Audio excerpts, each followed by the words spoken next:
StraightallDay.com. Tuned into the show where you learn the discipline to show up day after day, to do the work, the confidence to put yourself out there boldly and authentically, and the mental toughness to continue showing up, doing the work, putting yourself out there, even when the success you've expected to achieve has yet to be achieved. And on top of all this, you get a huge dose of personal initiative, which is go get an energy that moves any one of us, including yourself, to go and make things happen instead of wait for things to happen. And then we put all this together into a series of frameworks, approaches, insights, strategies, and techniques all underneath the umbrella of one unifying philosophy that is called work on your game. My name is Dre Baldwin, also known as Dre All Day, and welcome to the show. And today's topic is you are a terrible boss. Before we get into it, and remind everybody, I send out a text message every single day, guaranteed to have you focused, sharp, and on point to start your day, and do the same thing every week. I call these the daily motivation and the Monday motivation, respectively. You should be receiving these messages. All you got to do to make sure that you do is text me at my number, 305-384-6894. And when those messages go out, as long as you're a member of my text community, we'll give you your option as soon as you text me. It's free to join the community.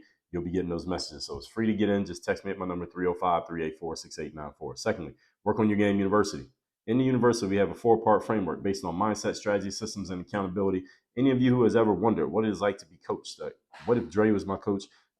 I know I need a coach. I need to actually do something about this instead of continuously talking about it and doing nothing. Work on Your Game University is the place where you can get started. We make it easy for you. Just go to workonyourgameuniversity.com. You can schedule a time to get on a call with me or somebody on our team, and we'll talk about where you're at, where you want to go.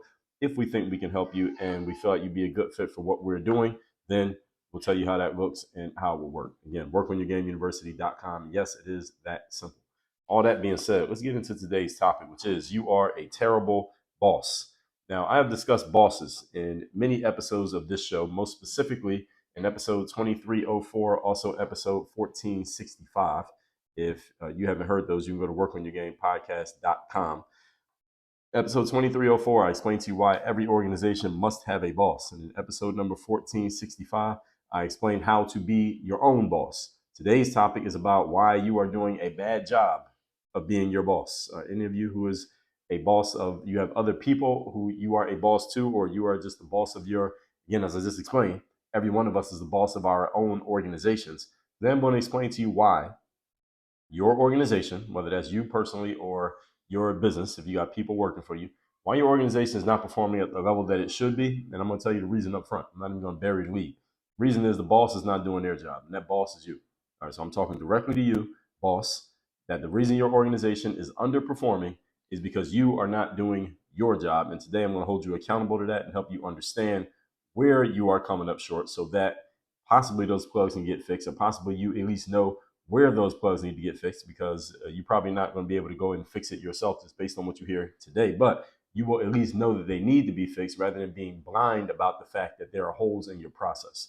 That's the biggest challenge that I found with many people, is that not that they can't or that they don't know how to fix something, is that they don't even know that something needs to be fixed in the first place. So let's get to it. Point number one. Today's topic, once again, is you are a terrible boss. Understand that any of you who's ever had a job, any of you ever had parents who actually did their job, any of you ever played for a coach on a sports team that did their job, or you had a teacher in school who did their job, all of those people had the authority of a boss, even though they may not have necessarily been by title your boss, but a parent, a teacher, a coach, something like that, a supervisor. The reason why you heeded the rules of that boss and everyone else around you who was on your level, they all heeded the rules that that boss laid down. You know why that was? You know why everybody listened to your mom or your dad, or everybody listened to that teacher in school, or everyone listened to that coach, or everyone followed what that supervisor said? You know the reason why. I'm not asking if they did. I'm saying, do you know the reason why they did? The reason people followed that boss is because that boss had the power to enforce discipline. The reason people listen to the boss is because the boss had the power to enforce discipline. So keeping that thought in mind, here's a question I have for you. Why do you, since you're the boss of your own organization, why do you not listen to yourself? Now, people listen to that teacher or that supervisor or that parent that you can remember, but you don't listen to you. Why don't you listen to you? See, most of the listeners of this show, you have had a boss at one point or another in your life. Again, even if it wasn't a work boss, again, I gave you other examples. Coach, teacher, parent. How many of you have ever had an extremely demanding boss who seemingly did not understand how hard it was for you to do the jobs that they were throwing on your desk? Any of you ever had that type of boss? Someone who just They would put some impossible task in your lap and say, you need to get this done. And you were looking at it like, I don't know how I'm going to get this done. But you knew that that boss meant business when they told you that you needed to get it done. So even though you weren't quite sure how you would get it done, you pushed yourself and got it done. Any of you ever had a boss who was that level of unreasonable? Might have been a parent making you do chores. Might have been a coach having you do something that you didn't think you could do. It could have been a supervisor at work giving you a bunch of work to get done in a short period of time that you weren't sure how, but you figured out how to get it done. Any of you ever had that type of person in your life? Again, people who listen to this show, the type of people who I make this material for, all of you have had this experience at least once. Some of you have had parents who were like this. Some of you had coaches in sports who were like this. And here's the thing. You listened to what that boss said for as long as you had that job, right? And even when they gave you something impossible to do, you figured out how to do it, or at least come pretty damn close, right? Everybody agree? Now, here's the question. Why did you do it? Why were you able to do that? Why did you do it? Why were you able to do it? Why did you try? Why did you resolve to figure it out, even though it seemed like an impossible job? Those things they were making you do. Maybe it's because you're a really good worker and you wanted to help the company or the family or the team. You wanted to help the organization move forward. Maybe that's the reason why you did it. Just out of your own personal, your personal integrity. You just wanted to do a good job just for the fact that you do a good job. Maybe that's the reason why you did it. I don't think so, though.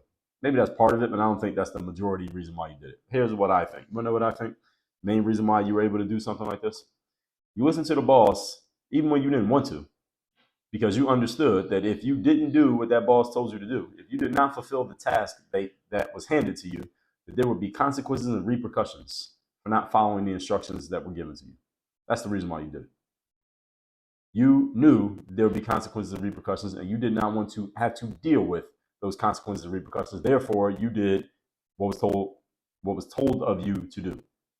See, if the boss gave you a gargantuan task with an impossibly short deadline, you did everything you could to get that task done and meet the impossible time demands that were placed on you. Again, why is this? Because you have respect for the authority of the boss and the consequences that would hit you if you didn't get it done. You respected the boss's authority. If I don't get this done, there's going to be problems. I might lose my job. If it's a parent, I might get grounded or get my ass whipped. If it's a coach, then I might get benched and not be able to play in the games, or I'm going to have to run up and down the field a bunch of times or run a bunch of laps around the court, whatever it was. You knew there would be some type of penalty if you didn't get the job done. So even though it seemed like something you couldn't do, somehow, some way, you miraculously figured out how to do it. Because you respected the authority of the person in charge.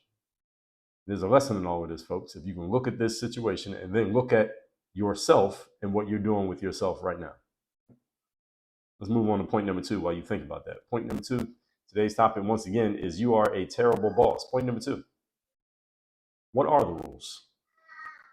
There's a question. What are the rules? See, here's the key to you following the rules and demands that your bosses put on you in these situations, whether you're the boss or someone else is the boss. See, it was clear exactly what was expected of you and exactly what needed to be produced, so that you were never in the dark about what needed to get done and whether or not you had completed the task. Let me say this sentence again.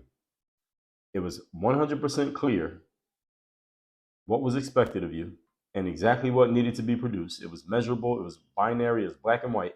So you were never in the dark about what needed to get done, and you were never in the dark about whether or not it was done. You knew, or is it done, is it not done? There was a clear line. All right, I got this much, it's not done. I crossed this line, it's done. There was never any ambiguity about it, right? Now, let's look at your current situation where you are the boss of your own organization, whether it's just you or you got 10 people around you. Question, are the rules clear? Is it clear what the rules are in your organization right now? And again, I'm not just talking to people who actually have employees on payroll. I'm talking to all of you, because every one of you is the boss of you incorporated. Are the rules clear? What are the rules in your life? What are the standards and parameters that you need to adhere to and abide by? Do you even have them? Do you know what they are? And are you living by them? Are the rules clear? This is the question. Are the parameters clearly laid out? Meaning, when this is completed, this much is completed, this is good. If it's anything less than this, it's not good. Are those parameters laid out? Is it clear that anyone who doesn't even know you, they can just come across you right now, you can tell them the parameters, they would understand it in 30 seconds or less? Is it clear? Do you know, boss, exactly what needs to be done, by when and how it needs to be done? You know, this needs to be done by this time. It needs to be done by 5 o'clock, not 5:02, not 5:14, 5 o'clock. Are those time parameters clear? Is how you want things done clear? Is what needs to be done clear? Do people know this? Do you know it? If you have people working for you, do they know exactly what the expectations are on them, and they know exactly what qualifies as acceptable versus what qualifies as unacceptable? And even when you do have all of these laid out, let's say you say yes to all of these, are you respecting the rules that you have set for yourself the same way you respect the rules of your ex-bosses, your parents, and your sports coaches? In other words, do you make sure that you adhere to those rules as if there would be a punishment if you didn't, or do you let yourself off the hook because you're the boss and you'll just give yourself a mulligan when you come up short? See, you wouldn't do that with your parents. You wouldn't do that with that sports coach you respected. You wouldn't do that with that school teacher. You would not do that with your supervisor at your job, but you do it with yourself. See, you're not showing yourself the same respect that you showed all those other people. No wonder your organization is underperforming. No wonder you're not getting the outcomes that you want to get. No wonder you got tasks that were supposed to be done 3 weeks ago that are still on your to-do list. No wonder. Now, again, your boss gave you a task 3 weeks ago. It would be done 3 weeks ago because you wouldn't have the luxury of pushing it back. Your boss would have said, what do you mean you're going to get it done next week? No, you're going to get it done today if you still want to work here. That's what your boss would have said. Now, what do you say? Oh, it's okay. I'll get it done tomorrow. You see, if you keep pushing things off and adding time to situations and allowing for delay and justifying and rationalizing delay and not getting things done and not having clear parameters and not holding yourself accountable, not having it clear exactly what needs to be done, when, where, why, and by whom, if you keep allowing this to be okay and rationalizing it, well, who's going to respect that boss? I wouldn't. Would you respect that boss? Would you respect the boss who is basically allows themselves to be pushed around by the staff? A person who says this is the rule, but then when someone flouts the rule, the boss doesn't do anything? Well, everybody's noticing that. Even if you're not saying anything, they're noticing that. We notice when a boss allows themselves to get pushed around. The boss doesn't have any backbone. When the boss just lets the inmates run the asylum, metaphorically speaking, everybody's noticing, even if they're not saying anything, and they realize, oh, the rules don't matter here, so I can just do whatever I want to do. This goes back to what we talked about regarding the broken window theory in, I'll tell you what episode that was. We just talked about that. Episode 2700, fixing your broken windows. And people see that the window's broken, nobody fixes the broken window, somebody else is going to break another window. All right, nobody respects it. There's some trash on the ground, nobody picks it up. Okay, I'll throw some trash on the ground. All right, this lawn is not taken care of. Okay, I'm not going to take care of my lawn. All right, what's the difference? Nobody cares. Who's going to let it go? I was working at a movie theater once, and there was a manager. There's a bunch of managers there. This place is a complete shit show. This movie theater I worked there, it was about 4 or 5 managers. It's a very big movie theater, and one of the guys was named Tom. He was pretty much in charge of the scheduling and things like that. And he made this rule because employees kept coming late to work, and I was always early to work. I've always had this mindset of early is on time is late, and late is forgotten. And I talked about that in, let me give you that episode for those of you who don't know about it, episode 1412. I've always had that mindset. So I would always come early to work, even though I knew I could probably get away with being late. And Tom once instituted this rule where he said, anytime somebody's late for work, we're going to put a mark on this chart on the wall where everybody can see it. If you get marked late 3 times, you get fired. That was the rule that Tom announced to everybody. And one time, I somehow got a mark next to my name. I don't know if I had been late or not, but it doesn't really matter. But I had a mark next to my name that said I had been late for work. I saw Tom a couple days after that mark appeared next to my name. And I said, Tom, I have a mark next to my name for some day that I was allegedly late. And I was asking him, what's up with that? Where'd that come from? And Tom said, yeah, you were late for work on Tuesday or whatever the day was. And I said, Tom, I was not late for work that day. That was my response. I said, I wasn't late for work that day. And he said, oh, okay, I'll erase the mark. That was literally the entire conversation. He did go and erase the mark. So I ended up going from having 1 mark for being late to having 0 marks for being late. And that literally, I'm not exaggerating, that was the entire conversation. And what did this tell me about Tom? And what did it tell everybody else about Tom? It told us that he was a pushover. He had no backbone. Because if I was the boss, let's say the shoe was on the other foot, I was the boss, and my employee, Tom, came up to me and said, Dre, I was not late for work that day. I got a mark next to my name. I say, well, you got a mark next to your name because you were late. And they say, well, I wasn't late. I would say, okay, well, let's figure this out. Let's find this out. All right, what we'll do is maybe we'll go check the security cameras. We'll see who put the mark there, who was in charge that day, what manager was running the shift that day to find out what time you actually got to work. We'll go check what time you literally what time did you clock in into the system, and we'll find out if you were late or not. We'll get to the bottom of this. We will solve this unsolved mystery and find out time if you were actually late or not. But I'm not just going to erase the mark just because somebody says something to me. See, this is what many of you do with yourselves, though. See, what I just explained, it sounds kind of funny. Like you're listening to this story, you're like, Tom's a pussy, right? He just let his employee just do that to him. Yeah, it sounds funny, right? But then you look at yourself. Again, how many items you got on your to-do list today that were on there yesterday? So don't laugh at Tom.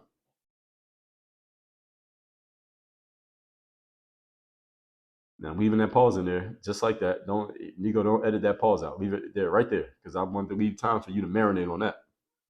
See, it sounds funny to laugh at this anecdotal experience that I had with a no backbone boss, but you are probably a no backbone boss to yourself right now. How many of you, listen, I get the text messages, folks.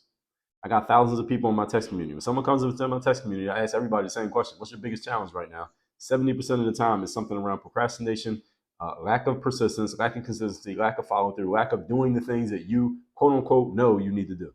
70% of them.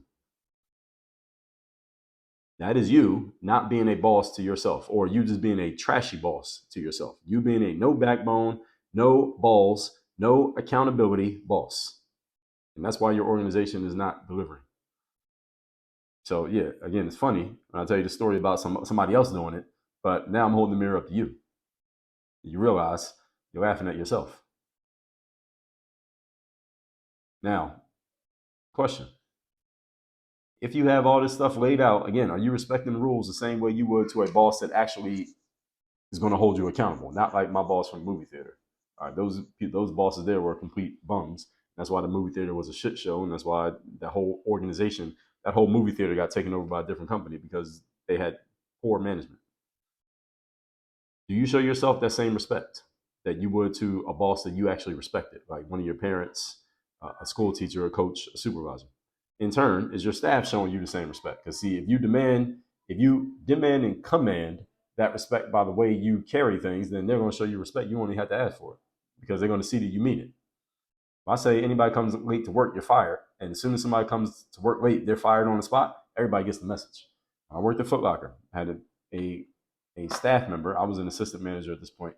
Head manager, a guy named Keith. He did all the hiring and firing. There was a guy named Brian who was a staff member. And Brian would continuously come late to work. One day he came to work late. He walked in at like 2:05. He was supposed to be there at 2 o'clock. And as soon as he walked in the store, he said, "You're fired. Give me your shirt." Took his referee shirt, fired him on the spot. I wasn't even at work that day. But guess what? The news got to me. And the reason the news got to me because all the hourly employees, they were talking to each other about it. And then the next time I was running my shift at Foot Locker, because me and Keith would basically take turns on each day running the store. So he would get a day off and I would work. I would get a day off. He would work. So I wasn't even there when he fired Brian, but I found out about it because everybody was talking about it. Like, damn, Keith fired Brian on the spot for being late. And guess what that told all the other hourly employees? You better not be late, because Keith meant it when he said, you're going to get fired for being late. He wasn't joking. That's the way you command respect. He didn't have to announce it to anybody. Just be on time. That was the unspoken message through his action. Are you holding yourself to that level of accountability? For most of you, the answer is no. And again, I got the text messages. I got the emails. I have the conversations. I know. So the question is, why are you tolerating this lack of accountability, this lack of follow through, this lack of getting things done? Why are you tolerating this when you know that the people you respected in your past would not have tolerated it? Why are you tolerating it? I'll use myself as an example here. And this is somewhere that I had to hold myself accountable. I've given myself a rule that I want to stop working by 5 p.m. every day so I can start my evening routine activities. I go to bed relatively early. Most of you probably know that. You know, I wake up pretty early. Waking up early gets me canceled off podcasts, as you know about. But on many days, I allow my work day to leak past that 5 p.m. deadline that I have set for myself. In other words, I'm finishing work at 5:05, 5:17, 5:20, 5:30. I'm allowing myself to leak past that 5 p.m. deadline that I have allegedly given myself. It's not really a deadline because I keep going past it, right? So it's not a rule then. See, if you're not holding yourself accountable to a rule, it's not a rule. It's a suggestion. So my 5 p.m. rule is not really a rule because I haven't been holding myself accountable to it. But as of the week that I'm recording this, which is several weeks before you hear it, I started holding myself accountable to this. Okay, 5 p.m. really means 5 p.m. All right, cut the bullshit. I had to tell myself that because I was allowing this thing to stretch past, and that leakage is causing me to lose a little bit of trust in myself, and it's going to leak into other activities in my life. I don't want that to happen. So I got to hold myself accountable to that. And you need to do the same thing with yourself, even with things that are seemingly small. Like, does it really matter? Does 14 minutes, does that really matter in the big picture of my life? Does it really make a difference whether I'm going to be successful or not successful? No. In the big picture, in the big picture, no. But again, it's a thing that does matter because I'm not holding myself accountable. So if I can slip an accountability there, I can slip somewhere else. Then I can slip somewhere else, and I can slip somewhere else. See, as soon as you let the first one slip, the next one's easier. All right, so basically, this little slippage is a gateway drug to more slippage. You get what I'm saying here? Rules that are not enforced are not rules, everybody. And any rule that you set for yourself, you must respect it the same way that somebody else set that rule for you. This is one of the principles of being a boss. You want to be a boss, there have to be rules. Bosses have rules, and they enforce their rules, and everyone knows what the rules are, and everyone respects the rules because they know that you enforce it. Now, if you're a boss and you don't enforce the rules, well, you ain't really a boss. You're like I don't even know what we should call you, but it ain't a boss. People follow what the boss says because the boss is letting you know, hey, this is what you need to do. And if you don't do it, there's going to be a problem for you. That's what a boss is. Now, a boss and a leader are not necessarily the same thing, but there is and some people like to talk about, well, you don't want to be a boss, you want to be a leader. I say you want to be a boss and a leader. You see, a leader is a person that people follow voluntarily. A boss is people follow because they have to. And there's value in both. There's value in listening to somebody because you have to, because they have a certain position. And if you want to keep your position, you better listen to the person who has that position. Like Keith at Foot Locker, who said, you're late, you're getting fired. All right, that's a boss. Keith was not a leader. He was a boss. And guess what? Nobody was late for work. Does that matter? Yes, it does. So I'm sharing myself as an example here, as a public way of holding myself accountable to my own rule that I haven't been following up to the day that I wrote out these notes, but I am following it as of this week when I'm recording this episode because I'm getting more conscious about it and I'm bringing it to your attention. So if I'm not doing this, then I like an asshole talking about this and telling you all this. I've been talking for 20 minutes about this. And I'm not even doing it myself. Then I'm not qualified to talk about the subject. Point number 3. Today's topic, once again, is you're a terrible boss. Understand that what I'm talking about here today is not a motivational message to make you try again at doing this better on your own. That's not my aim, even though some of you may take it that way. And nothing I say is going to change your mind about that. But that's not the point. It's not a motivational message to get you excited about being a better boss on your own. Because being a boss on your own, you've already tried that and it's not working. Let's be honest about it. So while I know that many of you will be motivated by what you have heard here, and you decide to double down on figuring things out on your own, I strongly suggest that you don't do that.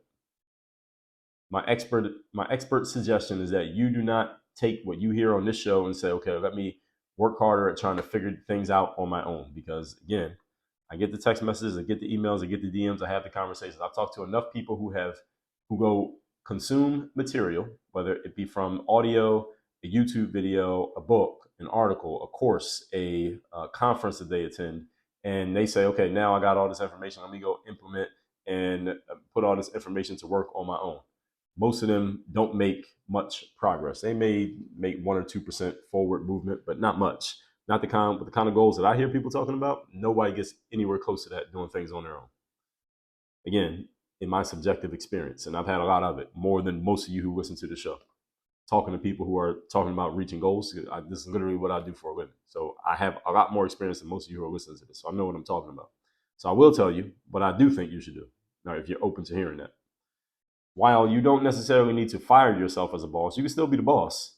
Thing is, you need to send yourself back to boss basic training. All right, many of you need to go back to training for being a boss because clearly there's some things that you missed the first time around, or maybe you never went to training in the first place. So that's actually an issue for most of you. Again, in my experience, you got to be retrained on how to actually be a boss.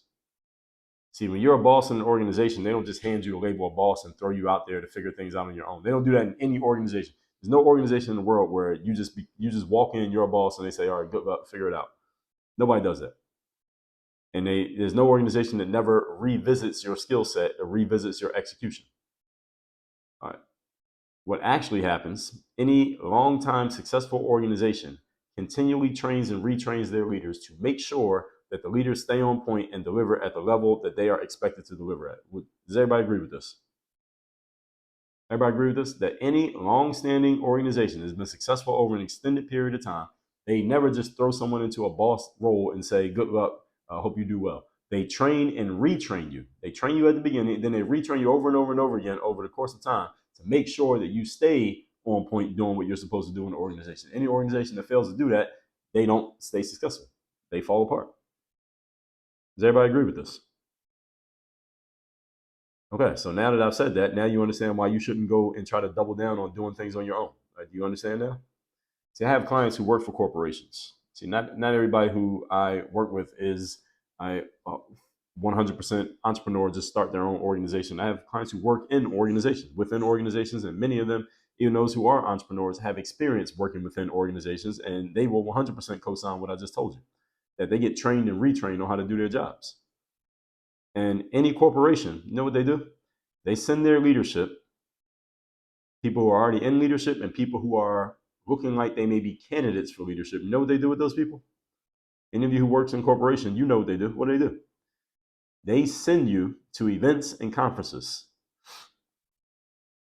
company-run events and conferences, and outside events and conferences. How often?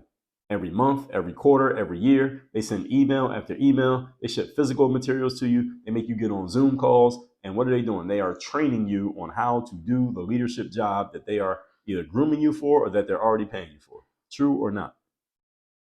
In other words, organizations that are successful stay on top of their leaders to make sure the leaders do what they're supposed to do. Period. You work in a corporation, there is consistent training. It's over and over again. You got to take a certain amount of training. I've done a good amount of professional speaking where sometimes I'm speaking and my particular presentation counts as what they call CE credits. In many industries, they have these CE credits. They have this in finance industry. They have it in the legal industry. They have it in many industries. CE just stands for continuing education. And when you work in one of these industries, you are required, in order to keep getting your paycheck, you must register a certain amount of continuing education credits every single year through events and conferences that you attend and courses that you take. This is 100% in your job employment contract. If you don't do it, you don't get paid. You get fired. Anyone who works in a corporation, let these other people know who don't understand how things really work in the professional world. This is how it works. So all of you out there doing everything, quote unquote, on your own, or watching YouTube and listening to podcasts and reading books that you're not implementing anything from and saying, oh, well, I'm doing it on my own. Well, how's that working out? I know how it's working out. Like I told you, I get the texts, I get the emails, I get the DMs, I have the calls. I know exactly how it's working out. So don't even answer the question. If you're not getting continuing education that is done by a professional to make sure that you stay on top of your job, you ain't doing your job nearly as well as you could be doing it. Period. I remember working at McDonald's as a high school senior, and my boss, I forget the woman's name, but one day she was walking around the store. She was the head manager of the store. She was the RGM, as they call it, restaurant general manager. She was the general manager of the McDonald's. And she was walking around one day with her. She had this big clipboard and she was just checking stuff. And she had on this polo shirt, this white polo shirt with a logo on the breast that said Hamburger University. I thought it was a joke, like Hamburger University. Haha, who goes to Hamburger University? Now, I mean, I knew it was McDonald's, but I figured that was a joke. Until I realized that McDonald's really does have a place called Hamburger University. That's a real thing. Hamburger University is a real place. And it is really designed to do what? For McDonald's, the corporation, to train the managers of their stores and the leaders of their stores, franchisees, people who own McDonald's franchises. You have to go to Hamburger University. You must. If you own a McDonald's or you are a head manager of a McDonald's, you are required to attend Hamburger University and learn how to run the McDonald's franchise in the proper way. This is not a joke. Look it up. You can't be a manager at a McDonald's or own a McDonald's franchise without attending Hamburger University. McDonald's, the corporation, will not risk you running one of their franchises into the ground without getting proper training from them on how it's supposed to be done. You know how much it costs to open a McDonald's franchise? $2 million. You're $2 million in the hole before you make any money. It might take you 7 years to recoup your investment. And you still got to go to McDonald's Hamburger University, and they're going to tell you how to do it. You can't do it just how you want to do it. Yes, you're going to give us $2 million of your money And then you're going to come to our school and we're going to tell you what you can and you can't do to run this store. That is how it works. And this is how it works with many franchises, by the way. McDonald's is just an example. Name any big corporation that's been around for a long time, they all do some form of this. You got to do all this stuff just to get in, and then we're still going to tell you what you can and can't do once you get in. You're not working within a big organization, yet you're still a boss. Let me tell you what you need to do. You need to create your own continuing education.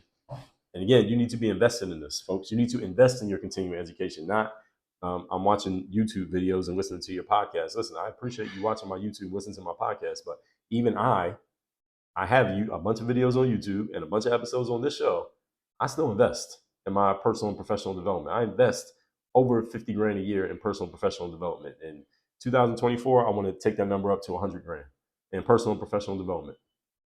I'm not telling you that to impress you, but to impress upon you that the people who are playing at the highest level, they're investing their time, money, their attention, their energy, and their focus. Not one of those, all of them, into their development and their growth. This is usually done, again, those of you who are independents, you do this through joining masterminds. You do this by getting into coaching programs. This is the investment that you make because you don't have a corporation around you providing the structure for you. So you got to provide it for yourself. But there must be actual structure. Watching 5 YouTube videos a day is not structure. And again, if that's all it took, then you know how many videos get watched on YouTube every single day? Why are most of the people watching them unsuccessful? If that's all it took. Don't matter which ones you're watching. If that's all it took, then why are most people not successful? You can't answer that question because there is no answer. I just told you the answer over the last 30 minutes. So let me recap my points. Today's topic, once again, is you're a terrible boss. You know, I've discussed bosses in many episodes of this show. Listen to episodes 2304 and 1465.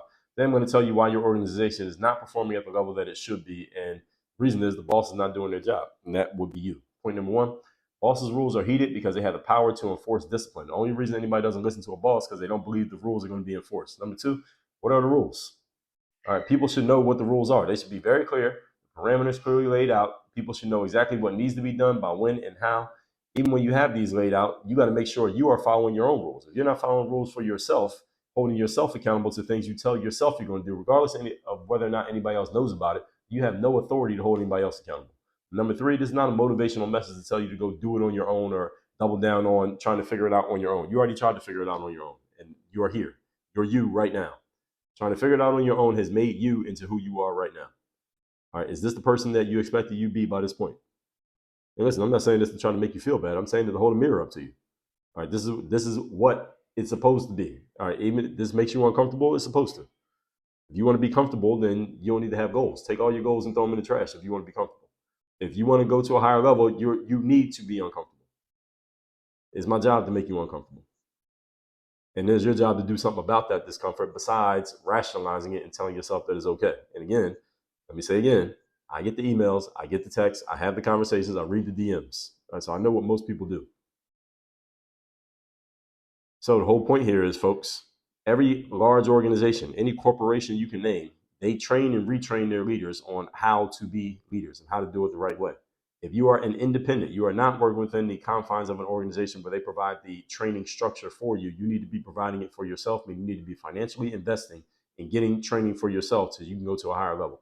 And listen, I know many people who work in corporations who, even though they work in a corporation, the corporation provides training, they still go and invest their own money into getting more training outside of that so that they can move at a faster pace than their peers because they're looking to get an edge outside of what everybody else is doing. Now, again, let's look in the mirror, folks. What are you doing? And then you should look at what you're doing or what you're not doing, and it should make complete sense why you are where you are. All that said, text me. So you're in my text community. My number is 305-384-6894. Work on Your Game University. That's the only place I do any coaching. If you want to work with me directly, it's the only way to make it happen. Go to workonyourgameuniversity.com. Links down below in the description. Work on your game. Dre, all